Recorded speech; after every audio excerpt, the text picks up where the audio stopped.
और आप विडंबना देखिए कि उल्टा ही चोर कोतवाल को डांटे। ये कलम के ऊपर बंदूक का पहरा लगा हुआ है और कोई भी अपनी बात स्वच्छता से नहीं कह सकता। उसने तो सभी का हनन कर रखा है। सच जो बोलेगा, सच उन्हें बर्दाश्त नहीं है। सच बोलने वालों के खिलाफ मुकदमे दर्ज हो रहे हैं। लखीमपुर खीरी जिले के तहसील पलिया में कबाड़ में मिली सर्व शिक्षा अभियान की पाठ्य पुस्तकों के मामले में पत्रकार पर खंड शिक्षा अधिकारी के द्वारा मुकदमा पंजीकृत कराए जाने के मामले में अब विपक्षी पार्टियों के द्वारा पत्रकार को समर्थन मिलता दिखाई देने लगा है। इससे पहले समाजवादी पार्टी के राष्ट्रीय अध्यक्ष अखिलेश यादव ने पत्रकार के पक्ष में एक ट्वीट कर शिक्षा विभाग के खिलाफ नाराजगी जाहिर की थी और अब इसी को लेकर सोमवार को समाजवादी पार्टी के विधानसभा अध्यक्ष जावेद अख्तर व फुरकान अंसारी की अगुवाई में दर्जनों पार्टी के पदाधिकारी व कार्यकर्ता तहसील जा पहुंचे और उन्होंने मुख्यमंत्री को संबोधित ज्ञापन एसडीएम की गैर मौजूदगी में तहसीलदार को सौंपा। तहसीलदार को सौंपे गए ज्ञापन में कहा गया कि अपनी कमियों को छुपाने के लिए ही खंड शिक्षा अधिकारी के द्वारा पत्रकार पर आरोप लगाते हुए मामला दर्ज किया गया है। पत्रकार के ऊपर लगे मुकदमे की तत्काल वापसी हो और इस मामले की उच्च स्तरीय जांच कराई जाए। बच्चों के भविष्य के साथ खिलवाड़ करने वालों के खिलाफ कठोर से कठोर कार्रवाई की जाए। इस सरकार में तो देश के चौथे स्तंभ को भी नहीं छोड़ा जा रहा है। यह सरकार की तानाशाही है।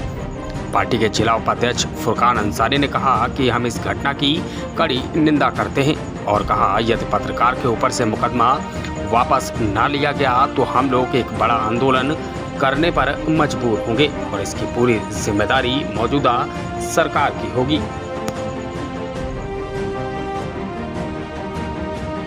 दिया है, किस वजह से दिया है, क्या कहा है? तो ज्ञापन हम लोगों ने आज दिया है भी, चूँकि पत्रकारिता जगत के ऊपर एक कुठाराघात है और हमारे जनपद के पलिया में जो हमारे पत्रकार हैं, जो एक निष्पक्ष पत्रकारिता वो करते हैं, उनके ऊपर फर्जी मुकदमा लिखा गया।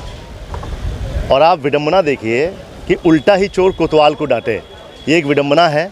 जिसने चोरी की है वो उल्टा ही मुकदमा लिखवा रहा है। एक इंस्पेक्टर ने मुकदमा लिख दिया। और आप ये देखिए कि जो सर्व शिक्षा अभियान की जो किताबें थीं वो एक कबाड़ी के यहाँ मिलती हैं। आप देखिए कि हमारा भारत जा कहाँ रहा है, कि हमारा प्रदेश जा कहाँ रहा है। तो उसकी आवाज़ उठाने के लिए, उन बच्चों को अच्छी शिक्षा मिले, उसकी आवाज़ उठाने के लिए जिस तरीके से शिशिर शुक्ला जी ने उसकी सूचना उन बीओ महोदय को दी और उन्होंने उसके खिलाफ़, एक पत्रकार महोदय के खिलाफ़ मुकदमा लिखा दिया। इसको संज्ञान में लेकर के हमारे प्रदेश के हमारे राष्ट्रीय अध्यक्ष आदरणीय श्री अखिलेश यादव जी, पूर्व मुख्यमंत्री जी ने, उन्होंने भी ट्वीट किया है और प्रदेश कार्यालय ने भी इस मामले को लेकर के प्रदेश में एक ट्वीट किया। हमारे जनपद के लखीमपुर खीरी की समाजवादी पार्टी की इकाई ने भी इस मामले को बड़ी ही गंभीरता से उठाया है। जो मामला गंभीरता से उठाया गया, क्या शिक्षा विभाग में इस तरह की कार्यशैली के लिए क्या कहना चाहेंगे आप? देखिए, मैं तो ये कहूँगा आपसे और आपके माध्यम से कहना चाहता हूँ कि इस समय कलम के ऊपर बंदूक का पहरा लगा हुआ है और कोई भी अपनी बात स्वच्छता से नहीं कह सकता।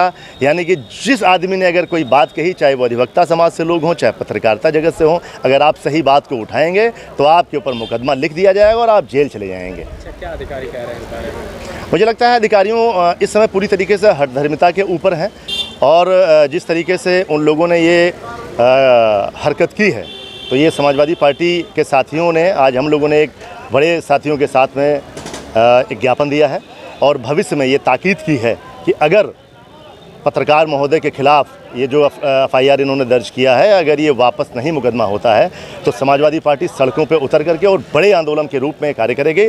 इसका खामियाजा भी शासन और प्रशासन को उठाना पड़ेगा। Thank you. सौंपा है, शिक्षा विभाग को लेकर क्या कहेंगे? उसकी क्या कार्यशैली है जो पत्रकारों पर इस तरीके से मुकदमा दर्ज हो रहा है शिक्षा अधिकारी? देखिए, जिस तरह से सर्व शिक्षा अभियान की पुस्तकें एक कबाड़ की दुकान पर मिली और लोकतंत्र के एक चौथे स्तंभ के रूप में पत्रकार शिशिर शुक्ला ने उनका वीडियो बनाया। जब उनको जानकारी हुई वो वहाँ पहुँचे। उसको जब उन्होंने जो बीईओ थे, खंड शिक्षा अधिकारी, उनसे जब उन्होंने उसका वर्जन मांगा तो उन्होंने कहा कि मेरे पास कोई साक्ष्य नहीं है, मुझे जानकारी नहीं, मेरे संज्ञान में नहीं है। तो पत्रकार ने उनको एक वीडियो उपलब्ध कराया। इस वीडियो से वो इतना क्रोधित हो गए कि एंग्री यंग मैन की भूमिका निभाते हुए उन्होंने पत्रकार शिशिर शुक्ला के ऊपर ही मुकदमा दर्ज करा दिया। इस लोकतंत्र में आज के परिवेश में सच बोलना अपराध हो गया है। और अगर यही स्थिति रही तो यह राष्ट्र और यह प्रदेश, जहां लोकतंत्र बिल्कुल ख़त्म होने के कगार पर है और पत्रकारिता भी शनह शनह पाताल की ओर जा रही है। हम समाजवादी लोग हैं। समाजवादी पार्टी शुरू से ही अन्याय और जुल्म के खिलाफ लड़ाई लड़ती आ रही है। लोकतंत्र के इस चौथे स्तंभ की भी यही लड़ाई समाजवादी पार्टी सड़कों पर लेकर के लड़ेगी। क्या लग रहा है आपको, बीजेपी जो पार्टी है वो हनन कर रही है पत्रकार का? उसने तो सभी का हनन कर रखा है। सच जो बोलेगा, सच उन्हें बर्दाश्त नहीं है। सच बोलने वालों के खिलाफ मुकदमे दर्ज हो रहे हैं। यही नहीं, पूरे भारतवर्ष में, पूरे प्रदेश में भारतीय जनता पार्टी एक आतताई सरकार के रूप में काम कर रही है।